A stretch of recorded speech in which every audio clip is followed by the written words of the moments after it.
And Saul said, okay, well, we're going to sacrifice, but we have to sacrifice before the battle. And so Saul waited, and he waited. And he waited about a week before the battle. And the priest just wouldn't come. The priest was not coming. So he did it himself. And just as he was doing it, just as he'd finished, the priest arrived, and he said, the priest is meant to do this, not the king. And so, what ended up happening is the priest turned around and said, this is what God says. God says that he'll take the kingdom away from you because of what you've done.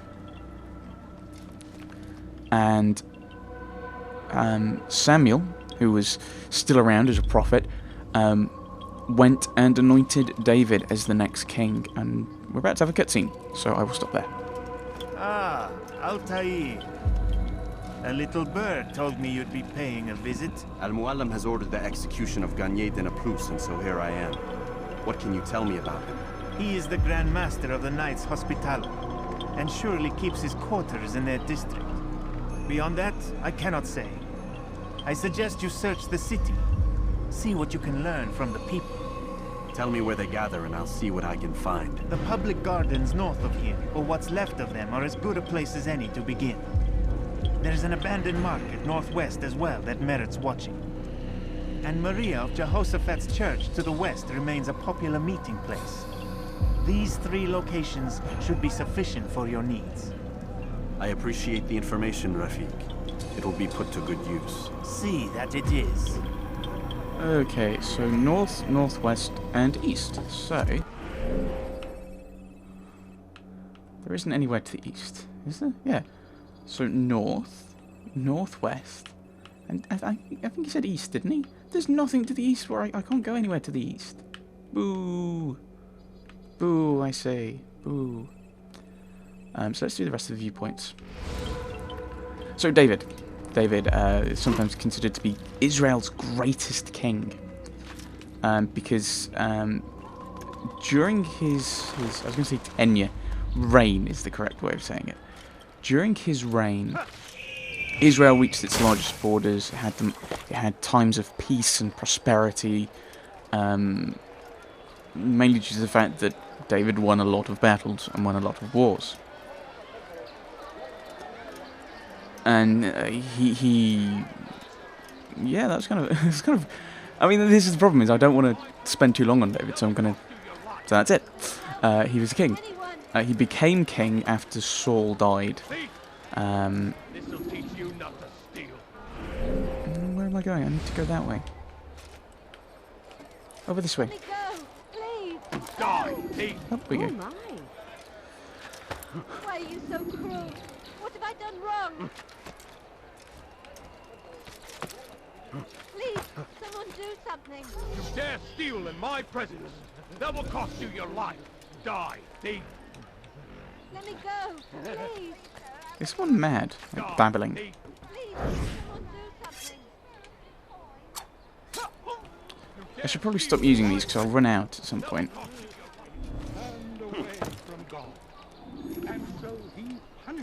Oh, is this it? Aha. So after David came Solomon, who is known for his wisdom. He wasn't that wise. He had 700 wives. And 300 concubines, I think it was. Ooh. I remember one of the jokes I've heard. It's like, do you know what the problem with 700 wives is? 700 mothers-in-law. Having not been married, I can't comment. So I won't comment any further. But Solomon was he's known as the wise king in for a variety of different reasons. We know about the story about the it's fairly kind of in a lot of knowledge. It's in a lot of stories that I think quite a few people know. Can we go up further? Hooray! We can. He had 2 women came to him with 1 baby, and they both women claimed it was their child. So Solomon said, "Okay, I will cut it in two, and you can have half each. And because one of the mothers, or one of the claimants, I've done a video on YouTube, YouTube content ID. That's why I'm using terms like claimants. One of the claimants to be the mother said, no, just let her have it. Don't kill the child. And so Solomon knew that she was the real mum. Brilliant. And so he was really wise, but he ended up turning away from God because he had a lot of wives, and the king was only meant to have one. And ooh, I did not know that was water. I thought that was just a random square. Ooh, is that a challenge? It is. It's a form of challenge. Hooray! And these are monks, I'm guessing. Monks of the order Hospitaller. I prefer saying Hospitalier because it sounds French and therefore slightly posher. So the problem with Solomon was he turned away from God, and he started worshipping Baal and Asherah and all the other people who there were. You could.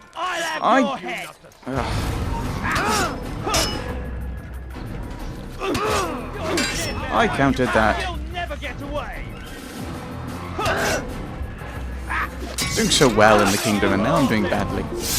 I think it's just he's claustrophobic with cities. It's the only explanation. Oh, what? He's trying to kill me now.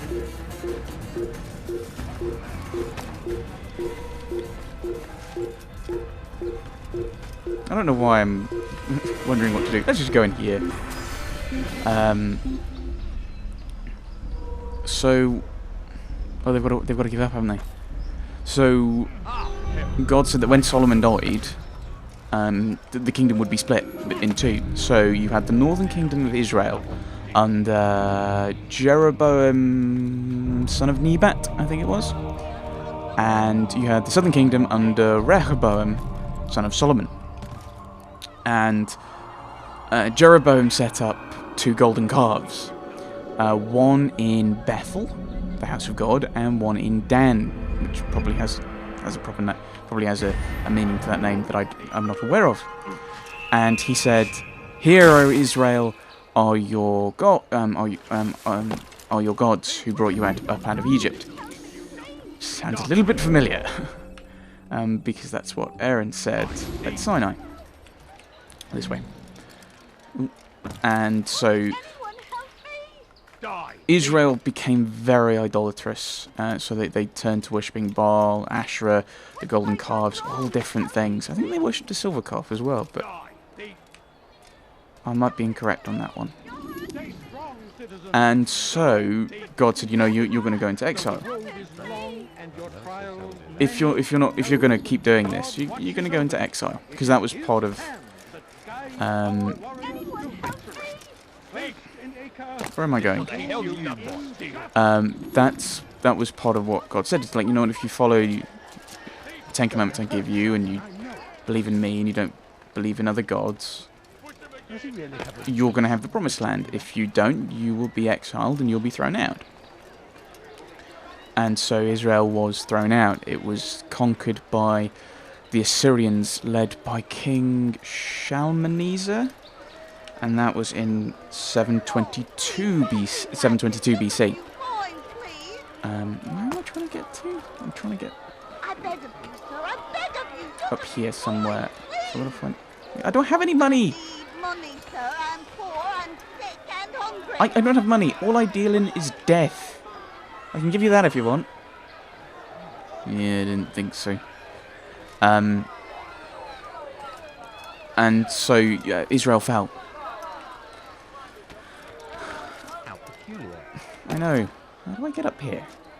But Judah, the southern kingdom, wasn't exempt from this whole idolatry thing, and so they committed idolatry as well. Baal and Asherah and other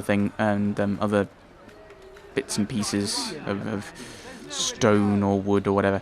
And so eventually in 597 BC, Judah and Jerusalem was conquered by the Babylonians, led by King Nebuchadnezzar. Where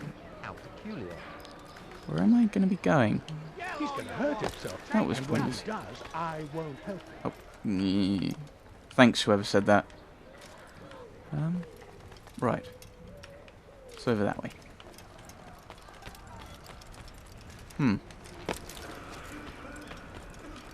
How am I meant to get up to this viewpoint? It's almost directly above me. I'm gonna have to find a way of getting around, aren't I? Maybe here? Aha! I can pay attention sometimes. Only sometimes, not all the time. So both Judah and Israel went into exile. Until, I think it was about 500-ish BC. It may have been 527. The people of Judah were sent back by Babylon. Where is this viewpoint? It's over this way somewhere.